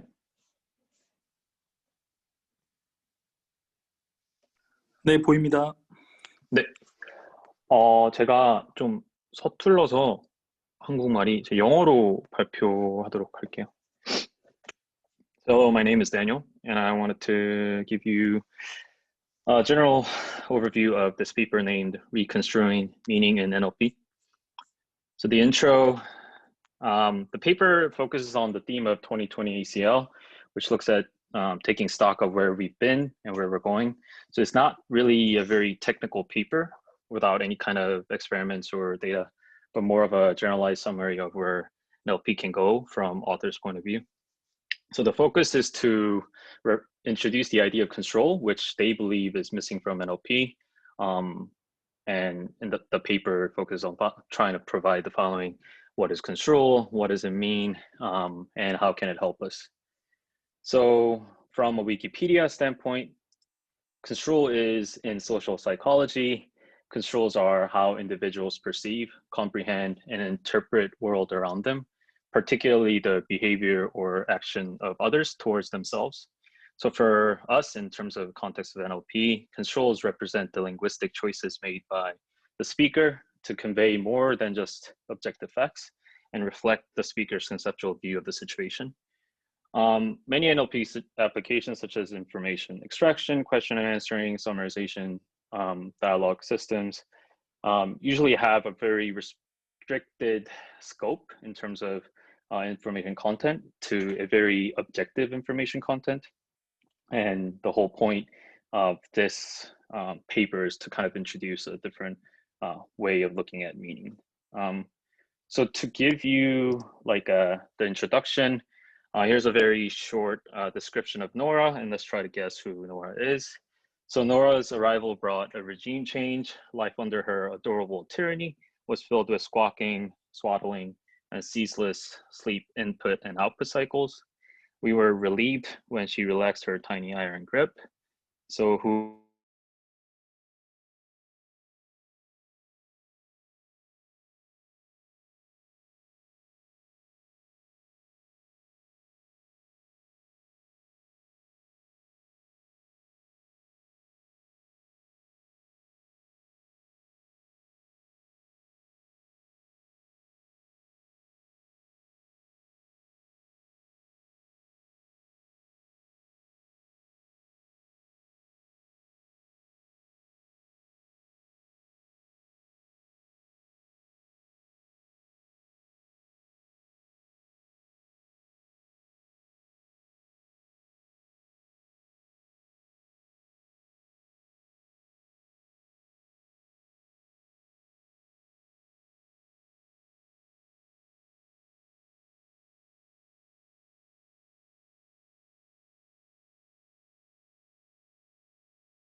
저 들리시나요?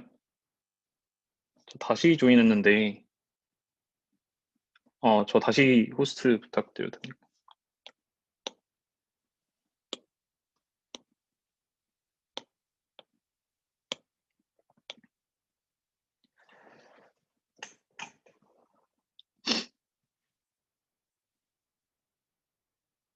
저 다시 호스트로 해주실 수 있나요?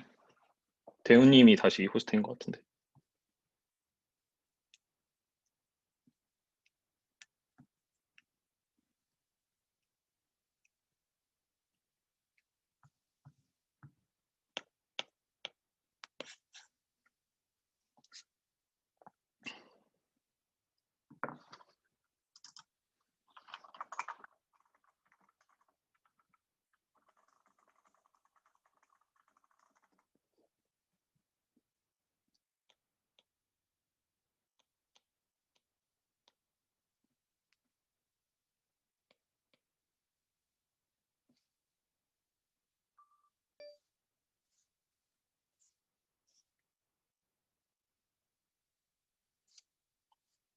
여기서 멈춘 것 같은데. So I'll just read this statement again.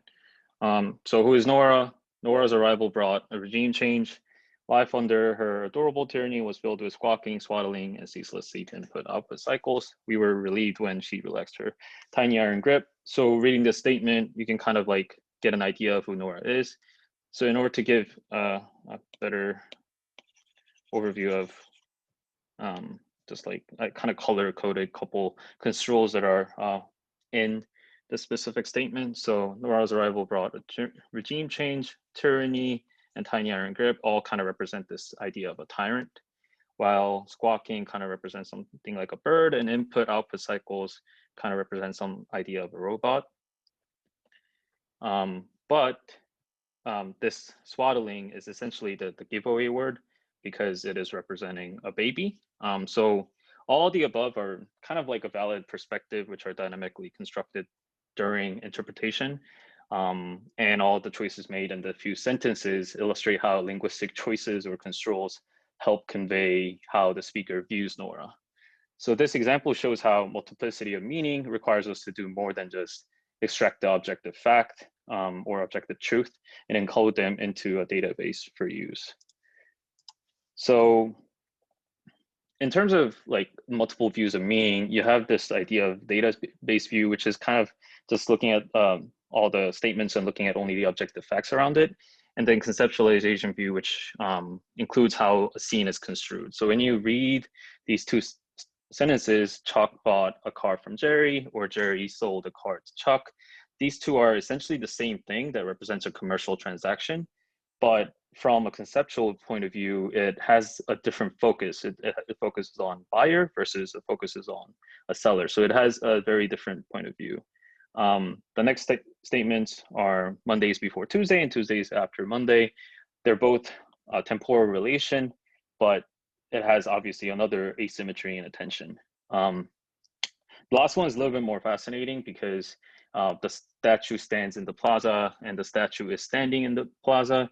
Both mean some sort of a locative kind of meaning. But in a conceptual point of view, when you read the statement, the statue stands in the plaza, this has a very timeless aspect to it. So it just sounds like it's going to be there before and after. But the statue is standing in the plaza kind of has this aspect of like kind of eventful type of thing. So it seems like it's quite temporary and it won't be there when quote unquote event kind of ends. So this meaning should also always include this conceptual point of view that encompasses many different ways a situation can be perceived. So that's kind of like the whole focus of one of the focuses of the paper is to focus on that multiplicity of meaning. So the next slide kind of wanted to give, and this slide is specifically from their slide as well, to give you an idea of how perspective can change many different views.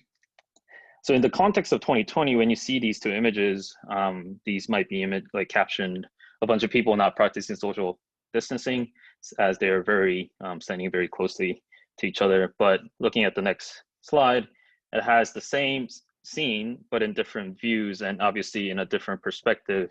They are actually practicing social distancing.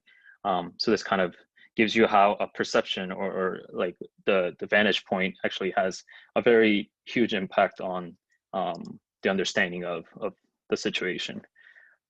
Next slide also talks about how same question can have different answers. So when you're talking to your fitness app and you ask, how long have I been running?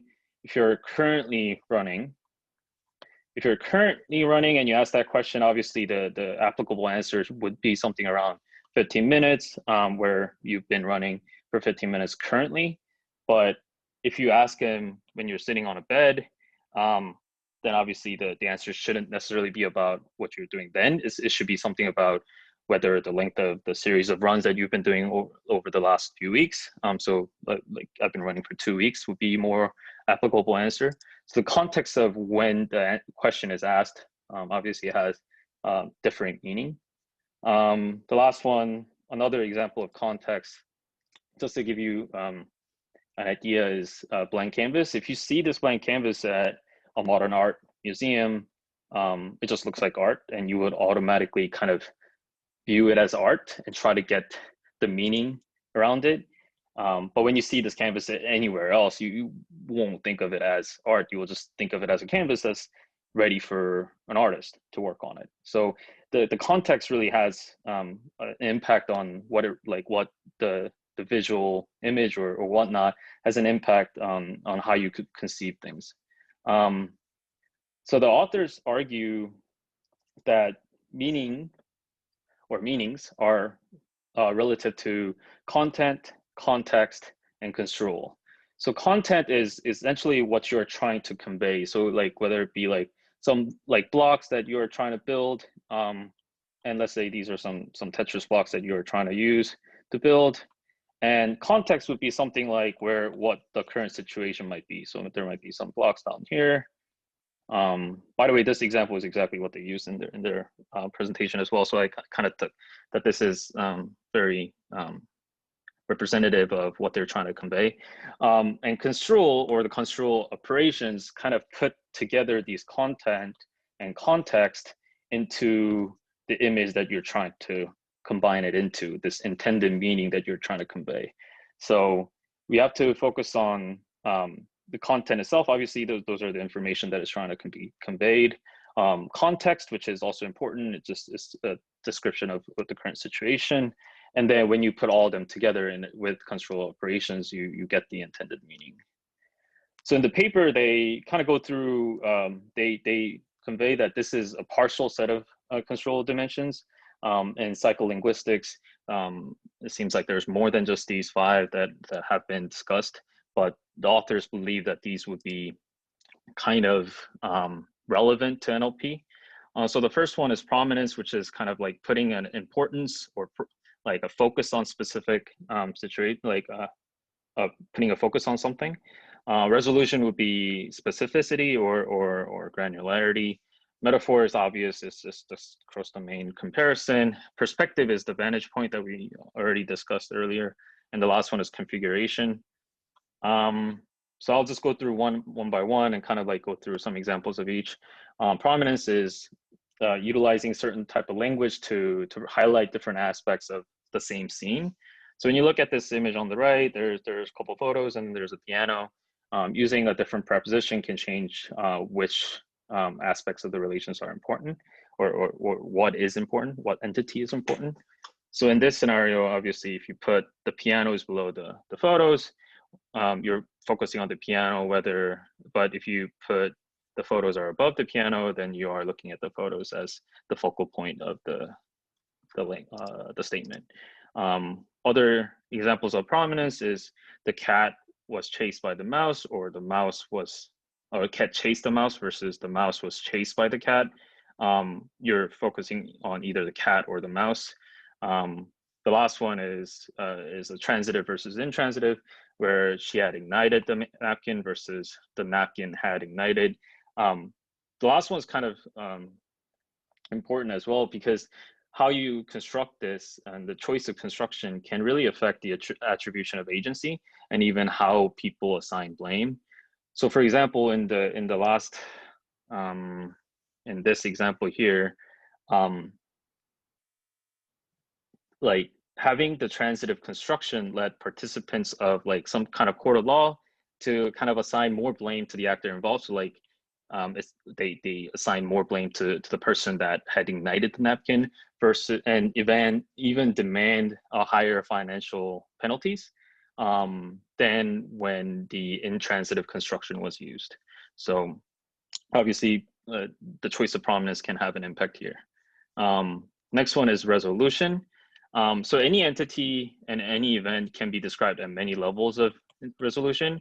So essentially anything can be described as an entity, but obviously a cat can be a Russian blue cat, mammal, animal, and it can just go up and in terms of generality or level of generalization. The next is some sort of event. Obviously, when somebody is shooting the basketball, you can be as specific as possible by saying the player had a wide open attempt at the goal, whether like on the Venice beach and whatnot. You can include more to kind of describe the event, but you can just say essentially anything can be someone did something. So the resolution also is one of the dimensions that the authors describe. Next one is metaphor. Obviously, you can use like a certain domain to kind of describe or another domain and try to kind of connect the two, or kind of help understand the situation.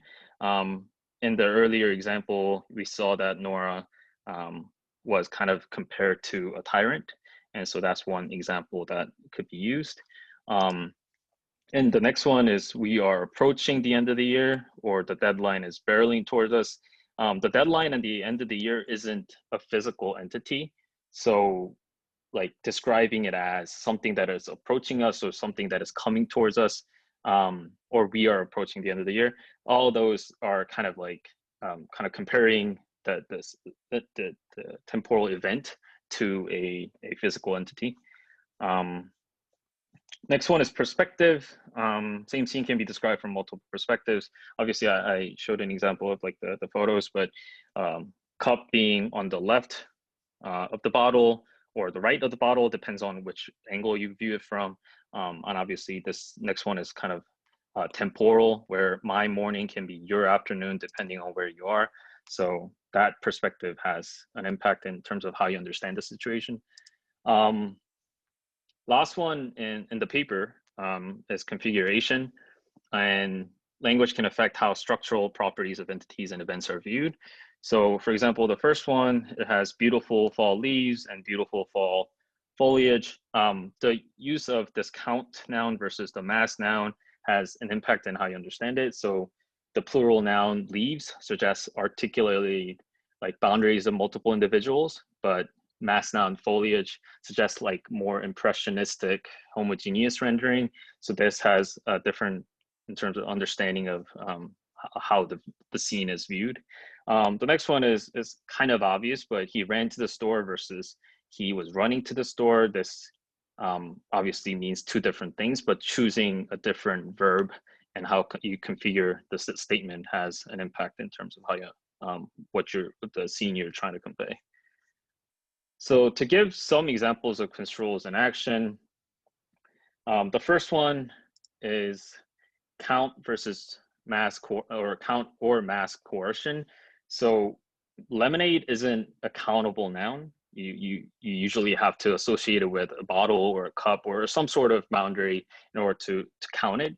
But when you say a lemonade, it forces it into like a bounded interpretation, whether it be bottles of lemonade or cups of lemonade. And same goes for obviously plural form of it.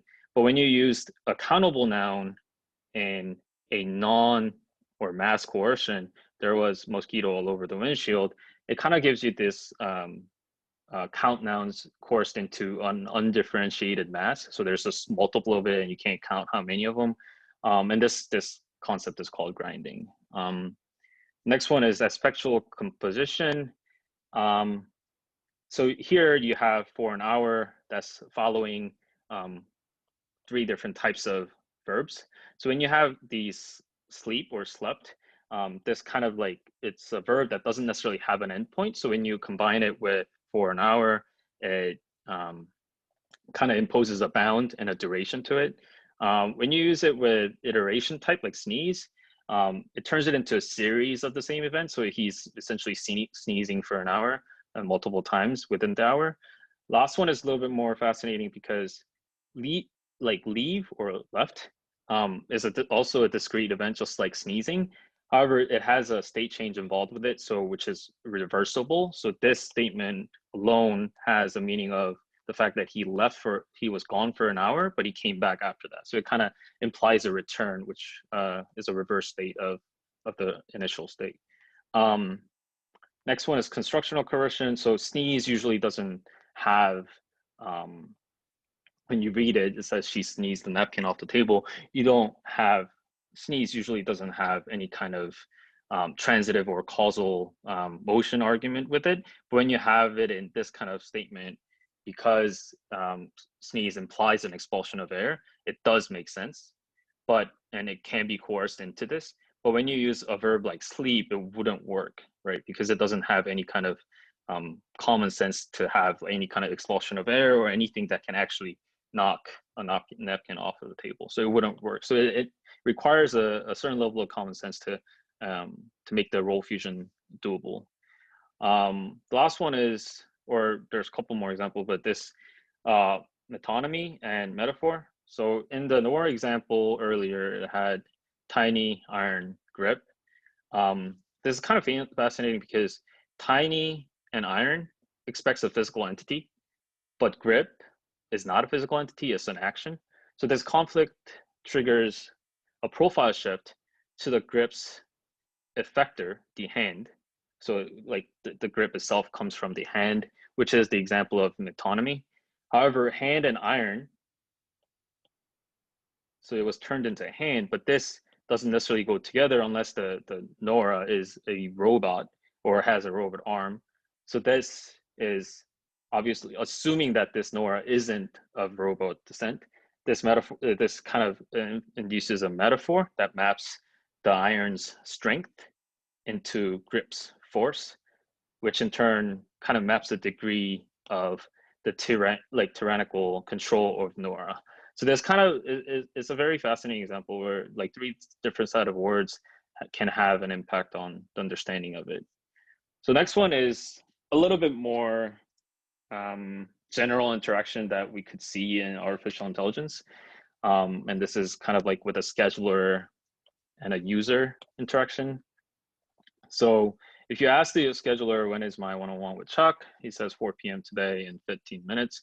This 15 minutes has to be relative to time of asking, not the time of event. So this has to be understood specifically. Also, is there another slot soon?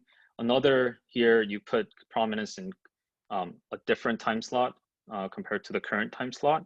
And soon here has to be understood by the scheduler as it's not like something like 3 seconds or 6 months, but more like within the next few hours or essentially within the next few hours. So obviously the scheduler understood this, not today, should I check tomorrow? So he understood and he provided, or it provided a different slot that could be worked. And then the user says, let's push it. And push obviously views the event as a physical object, because obviously events can't be pushed because it's not a physical object, but this is a statement that can be used quite often. And lastly, to his evening puts another perspective in terms of time zones. And you can see that the scheduler understood this by saying 6 p.m. in Brazil, which is evening for Chuck instead of the person. So, and that's kind of like the overview of controls, the meanings that it can have. So the recap is control is everywhere. Whenever we use language, the linguistic forms we choose out of many possibilities are going to be influenced by the way we conceptually digested the situation in order to communicate it. So that has kind of the overall point of view of what it actually means. And like to discuss like the challenges that comes with controls, one of the obviously the most important things about control is the flexibility that it provides, and control differences, according to the authors, account for much of the variation that is challenging for NLU and NLG. And the example they used is captioning of an image. So this image on the right, there is man, woman dancing, singing and dancing. That's one caption that could be generated. Another one could be a colorful observation of Holy Festival. Another one could be people are covered in paint. So all these examples are a different perspective of the image that you see above. So you have to kind of understand that like you can't really see this and understand that this is the same. Like you can't really view these and be like, oh, these are the same captions, because they don't necessarily, just by looking at the captions without the image, you can't really get the same sense. But and the authors kind of argue that this can be due to some sort of control differences.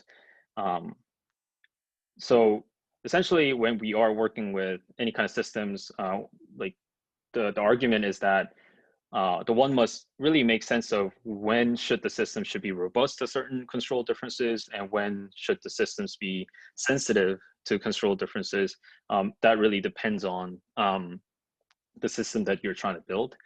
And the flexibility of language pose more like a big challenge for NLP practitioners. However, controls are, and this is, I think, the most important part of one of the most important part of the paper is that controls are not random. The variations in linguistic form and the language that you see correspond to systematic differences. So it is something that we can study, and it is something that we can learn and to improve our systems, is what they're trying to argue. So how can we go forward in terms of to achieve some sort of human-like linguistic behavior? And this is an example of what they had in the paper in terms of a proposal. You can interrogate data sets and representations and systems with respect to different control dimensions. And this kind of like a checklist is working well with prominence, resolution, configuration, and vice versa, all the different dimensions. The questions that we could ask is, does it capture a level of resolution at which entities and events are described? Does it represent metaphors correctly or understand it correctly? Is it sensitive to the prominence of different events? So all these are something that we have to understand if the system itself is diverse enough for what it is built for, like the system itself, or is it sensitive to the different dimensions that you see. And they talk about how different applications will obviously have different requirements because, for example, human-robot interaction tasks would put a higher importance on spatial perspective than metaphor. So that's just an overview of a proposal that they had within the paper. Another example that they had is to annotate text, just like the text example that we saw earlier, and build a data set that represents each control with respective meaning. And this could cause disagreements, annotator disagreements that might be meaningful, or that could be due to flaws of intuition. So further psycholinguistic measures could be employed in order to kind of understand this and such. And one of the examples that they had was like eye tracking for prominence to kind of measure where they're like putting their focus on. So that's kind of like their suggestion in terms of how they believe controls can be studied or interpreted. And so the conclusion of the paper is that control is at the heart of the meaning. Control invites us to forge connections with cognitive sciences, such as like topology or psycholinguistics. And for NLP systems to more closely approximate human linguistic intelligence, we need to recognize and exploit the systematic effects of control. That's kind of like the main takeaway. What does control mean in terms of like what impact it can have, and how can we essentially go forward with it? That's essentially all I had.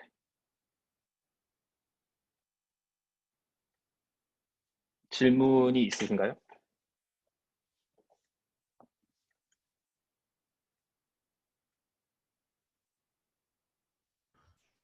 질문이 있는데 혹시 들리시나요? 네, 들립니다. 그러면은 저기 나오는 뭐 개념들에 해당한 예를 들어서 뭐 레졸루션이라고 하면은 실제로 네네네. 어떤 이미지가 있을 때 우리가 저런 데이터가 없을 것 같다는 생각이 들거든요. 네. 실제 뭐 세계에서 뭐 전체적으로 봤을 때 뭐 엔티티, 뭐 애니멀 뭐 이런 식으로 뭐 하이라키컬하게 개체화되어 있는 어떤 그런 데이터셋은 없는 것 같은데 혹시 네네네. 이 페이퍼가 저도 그렇게 이걸 생각하기에는 네, 이게 뭐 하나하나씩의 뭐 디멘션들을 어떻게 엠플로이 해야 될지에 대한 데이터는 이제 뭐 인스트럭션은 그런 거는 없었거든요. 사실 전체적으로 그냥 이런 디멘션들이 있고 이런 디멘션들이 저희가 이제 뭐 NLP 시스템이 더 이해하려면은 이런 것도 필요하겠다라는 거를 이야기하는 것 뿐인 것 같고요. 사실 정확하게 이걸 어떻게 인플로이 해야 되는지에 대한 이야기는 사실 없었어요. 제가 답을 하는지 모르겠네요.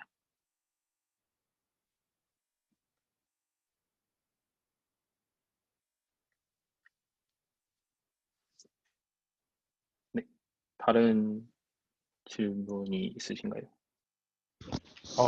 들리시나요? 네네네. 마이크 오류가 있어가지고. 네. 두 번째로 궁금한 거는 네네네. 이런 식의 막 분류가 뭔가 좀 세심하게 잘 분류되어 있다고 할 수 있는 건가요? 뭐 근거가 있이 이런 식으로 여기 글만 봤을 때는 아, 뭐 설득력이 디멘션이요? 있는데 뭐 네네네. 이거 말고 다른 건 더 없는지 혹은 뭐 이걸로 모든 걸 이런 식으로 언어의 모든 측면을 설명할 수 있는지 이런 게 좀 아, 그건 궁금해가지고. 아니라고 말을 했어요. 그 페이퍼에서도 이게 어떻게 보면 되게 partial set이라고 이야기했고요. 어, psycholinguistic 이제 스터디 쪽에서는 뭐 훨씬 더 많은 디멘션들과 훨씬 더 많은 이제 뭐 스터디가 있긴 한데 사실 제가 느끼기에도 이 여기에 있는 몇 가지가 이제 좀 지금 당장 봤을 때 NLP에 제일 뭐 임팩트가 있을 수도 있겠다라고 생각하는 것 같아서 어, 그래서 그렇게 얘기한 것 같아요. 네, 감사합니다. 다른 질문 있으신가요?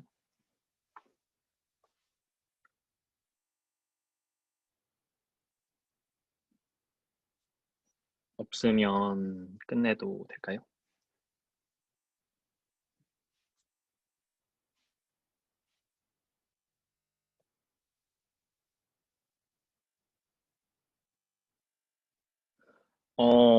저도 읽다가 뭐 사실 되게 데이터가 있는 페이퍼들도 읽어보고 했는데 저한테는 지금의 저한테는 이게 제일 많이 와 닿았어요. 이제 이런 생각을 할 수 있겠구나라는 생각을 많이 하게 되고요. 저도 이제 시작하면서 이제 이해할 수 있는 부분에서 이게 제일 많이 와닿아서 그렇게 선택을 하게 되었어요.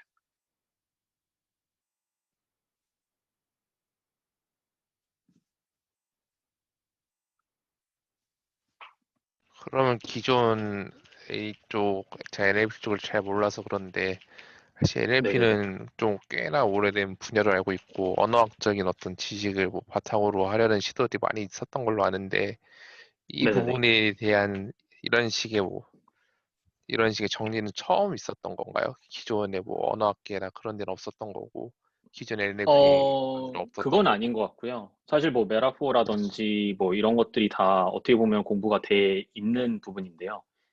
이런 것들을 전체적으로 이제 정리를 해본 거가 이게 저한테 찾아봤을 때는 처음이었었던 것 같아요.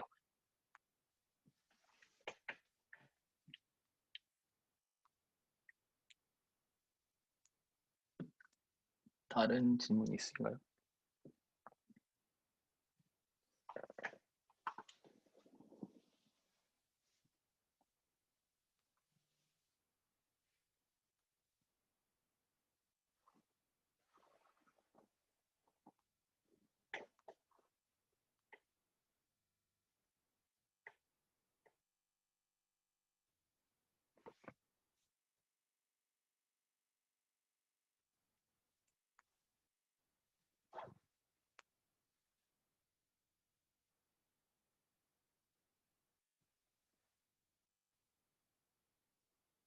그럼 마무리해도 될까요?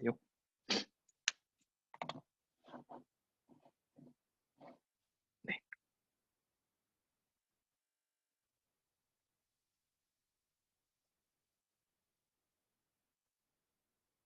네, 수고하셨습니다.